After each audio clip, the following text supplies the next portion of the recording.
আজ থেকে 100-200 বছর পর যখন গাজা বা ফিলিস্তিনের ইতিহাস লেখা হবে, যখন এই অভিশপ্ত হায়েনাদের এই নির্মমতার চিত্র ইতিহাসের পাতায় তুলে ধরা হবে, তখন আপনি আমিও কাঠগড়ার আসামি থাকব। কারণ তখনকার মানুষেরা, তখনকার জেনারেশনেরা আলোচনা করবে তখন পৃথিবীতে যে শত শত কোটি মানুষ বসবাস করেছিল, সে মানুষগুলো কিভাবে এতগুলো মানুষের সামনে পৃথিবীর ছোট্ট একটা ভূখণ্ডের মধ্যে এইভাবে মানুষকে হত্যাযজ্ঞ চালানো হয়েছে, নির্মমতা করা হয়েছে, শিশুদের সামনে বাবা মাকে খুন করা হয়েছে, বাবা মার সামনে শিশুদেরকে টুকরা টুকরো করা হয়েছে, কিভাবে এই নির্মমতা চালানো হয়েছে বিশ্বের শত শত কোটি মানুষ তারা তখন কি করেছে। আগামী 100-200 বছর পরে যখন ফিলিস্তিন এবং গাজার ইতিহাস লেখা হবে, আসামির কাঠগড়ায় আমরা সবাইকে দাঁড়াতে হবে। আমরা বড় বেশি কঠিন, বেদনাদায়ক, অত্যন্ত ব্যথাতুর সময় আমরা পার করছি মুসলমানের গাজায়। আজ সেখানে মানবতা এমন ভাবে বুলুণ্ঠিত হচ্ছে, ঝড় তুফানে আমরা গাছের পাতা উড়ে যেতে দেখি, সেখানে বোমার আঘাতে মানুষের দেহ আকাশে উড়ে যেতে আমরা দেখেছি। প্রিয় ভাইরা, আজকের বিশ্বকে বলা হয় সভ্য পৃথিবী, আজকের পৃথিবীকে বলা হয় নাকি মানবিক পৃথিবী। আজকের পৃথিবীর সভ্যতা এবং মানবিকতার ধ্বজাধারে যা ধারণকারী যারা, তাদের মুখোশ, তাদের আসল রূপ, তাদের আসল চেহারা চরিত্র আজ দিনের আলোর মতো পরিষ্কার হয়ে গেছে। গাজায় প্রতিনিয়ত শিশু হত্যা চলছে, ফিলিস্তিনের ভিডিওগুলো দেখবার মতো অবস্থা নাই। শত সহস্র শিশু আজ এতিম হয়েছে, শত সহস্র মা বাবার বুক আজ খালি হচ্ছে।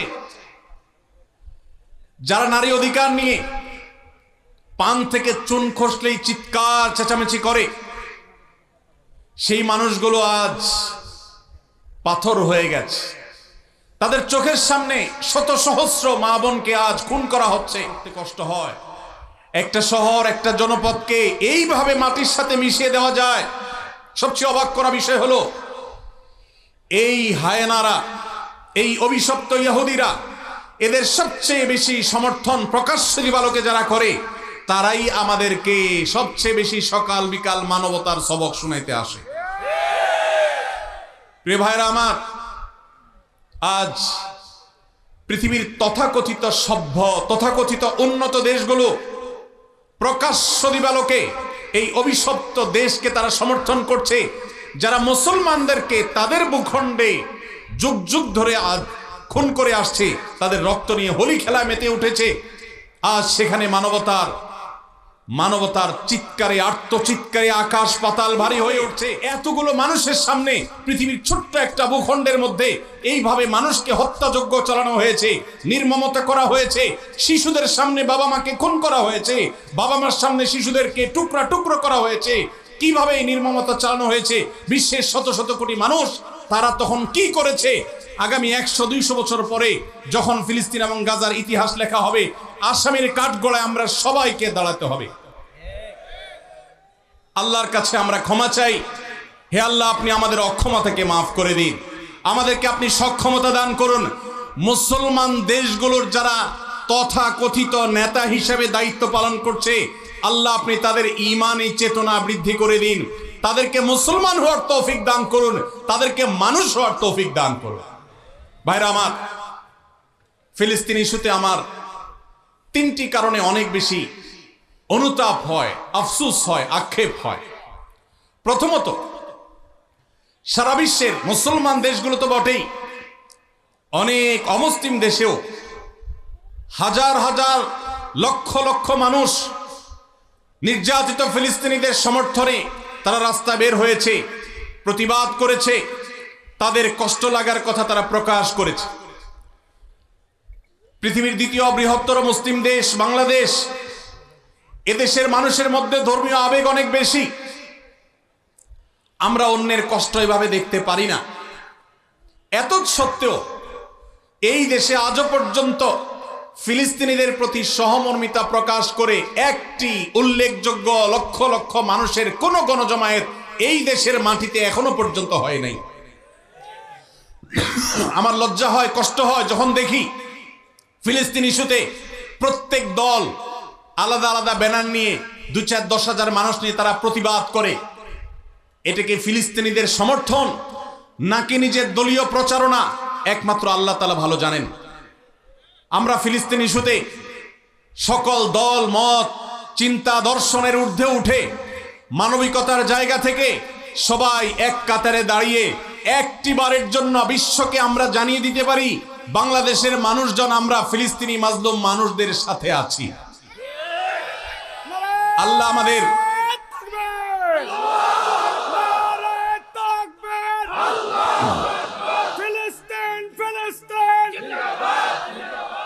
অমুসলিম দেশগুলো, জাপানের মতো দেশে হাজার হাজার মানুষের বিশাল বড় গণজমায়েত হয়, সেখানে এই অভিশপ্তদের এমবাসি ঘেরাও করার মতো ঘটনা ওই সব দেশে ঘটে।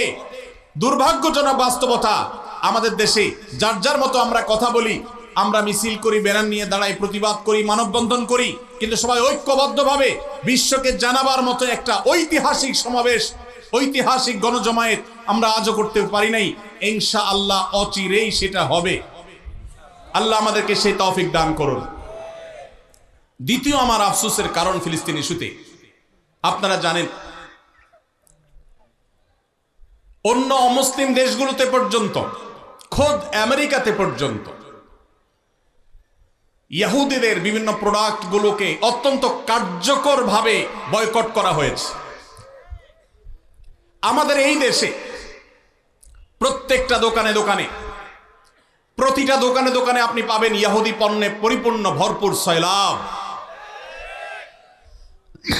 আমরা অনেকে আছি যারা ফিলিস্তিনি বাচ্চাদের ভিডিও দেখে চোখের পানি ফেলে দোকান থেকে যখন ইহুদিদের কোনো পণ্য কিনেন, তখন আপনি পণ্য কিনেন না, আপনি মূলত ইহুদিদেরকে চাঁদা দেন বোমা হামলা করবার জন্য। আপনি যেটাকে টাকা দিয়ে সম্পদ কেনা, মাল কেনা মনে করছেন, এটা মাল কেনা নয়, এটা অভিশপ্তদের বোমাবাজিতে সাহায্য করা। লজ্জার বিষয়, কার্যকরভাবে বাংলাদেশে এখনো পর্যন্ত ফিলিস্তিন ইস্যুতে আমরা একটা বয়কট কার্যকরভাবে করতে পারি নাই। একটা সফট ড্রিঙ্কস শুধুমাত্র কিছুটা বর্জন করা গেছে, আলহামদুলিল্লাহ। আমরা কারা কারা আছি ইহুদিদের পণ্য মুক্ত করব আমাদের বাসাগুলোকে? কারা কারা আছে? আল্লাহ আমাদের সবাইকে তৌফিক দান করুন। আমাদের বাসা বাড়িতে ইহুদি পণ্য থাকবে না, ঠিক আছে তো ইনশাআল্লাহ? কোন মুদি দোকান থেকে আমরা ইহুদি পণ্য কিনবো না, প্রয়োজনে আমি সফট ড্রিঙ্কস গিলবো না। দেশিটা থাকলে খাবো, না হলে খাবো না। একবার বাংলাদেশ বিমানে আমি কোথাও ট্রাভেল করতেছিলাম, আমাকে কোকা কোলা দেওয়া হলো। আমি বললাম কেন কোকা কোলা? আমার দেশীয় ক্যারিয়ার, আমার দেশীয় সফট ড্রিঙ্কস নাই, কেন আপনি বিদেশি সফট ড্রিঙ্কস খেতে আমাকে বাধ্য করবেন? প্রতিবাদ স্বরূপ আমি এটা খেলাম না, নিয়ে যান, অন্তত একটা বোতল বাঁচবে। আর আপনার কর্তৃপক্ষকে জানাবেন একজন কাস্টমার প্রতিবাদ করেছে, তিনি দেশীয় সফট ড্রিঙ্কসরা বিদেশি সফট ড্রিঙ্কস খাবেন। সফট ড্রিঙ্কস এমনিতে স্বাস্থ্যের জন্য ক্ষতিকর, সেখানে ইহুদিদের যে সফট ড্রিঙ্কস আপনি গিলছেন, এটা সফট ড্রিঙ্কস না, এটা রক্তে ভরা বোতল। অতএব আমাদের বাসা বাড়িকে ইহুদি পণ্য থেকে মুক্ত করবো তো ইনশাআল্লাহ। আমি বাংলাদেশি মুসলমান হিসেবে লজ্জিত যে ফিলিস্তিন ইস্যুতে আমরা একটা কার্যকর একটা বয়কট, একটা বর্জন, এটা আমরা করতে পারি নাই। ভাইরা আমার, আজকে আমরা যারা এখানে সমবেত হয়েছি, আমরা কি একটু প্রতিজ্ঞা করতে পারি আমার জীবদ্দশায়, আমার জ্ঞাতসারে, আমার পকেটের টাকা দিয়ে ইহুদি কোনো পণ্য আমি কিনবো না, না খেয়ে থাকবো, কোনো প্রসাধনী প্রয়োজনে ব্যবহার করব না, কিন্তু ইহুদি পণ্য আমি কিনবো না ইনশাআল্লাহ। যে কারণে আমি লজ্জিত সেটি হলো ইহুদিদের এই অভিশপ্ত হায়নাদের, যারা মানবতাকে কুরে কুরে খাচ্ছে যুগ যুগ ধরে ফিলিস্তিনের মাটিতে, ছোট বাচ্চাদের রক্তে যাদের হাত রঙিন হয়ে আছে যুগ যুগ ধরে, তাদের যে সমস্ত ধ্বজাধারী আছে, তাদের যে সমস্ত দালাল আছে, বাংলাদেশে মাথা গুনলে সংখ্যা বলা যাবে এত স্বল্প সংখ্যক দালাল আছে।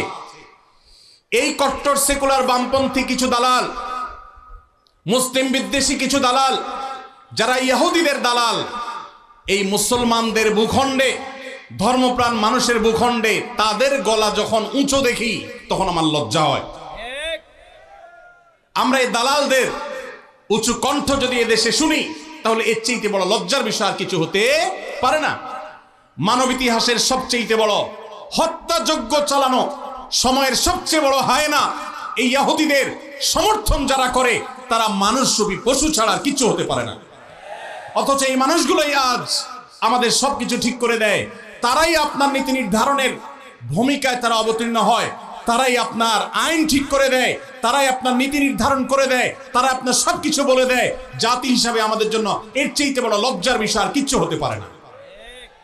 ভাইরা আমার, অতএব আসুন ফিলিস্তিন ইস্যুতে আমরা আল্লাহর কাছে চোখে পানি ফেলার পাশাপাশি সর্বশক্তি দিয়ে যৌক্তিক এবং যথাযথ প্রতিবাদ আমরা প্রত্যেকটা মানুষ যার যার জায়গা থেকে অব্যাহত রাখি। জুলুমের শেষ পরিণতি আমাদেরকে দেখে যাওয়ার তৌফিক দিও। এই জীবদ্দশায় যেন আমরা এই জুলুমের শেষ দেখে যেতে পারি। আল্লাহ আমাদের সবাইকে সেই তৌফিক দান করুন। ভাইরা আমার, আমরা সবাই যার যার দায়িত্বটা পালন করবো তো ইনশাআল্লাহ। আল্লাহ আমাদেরকে সেই তৌফিক দান করুন।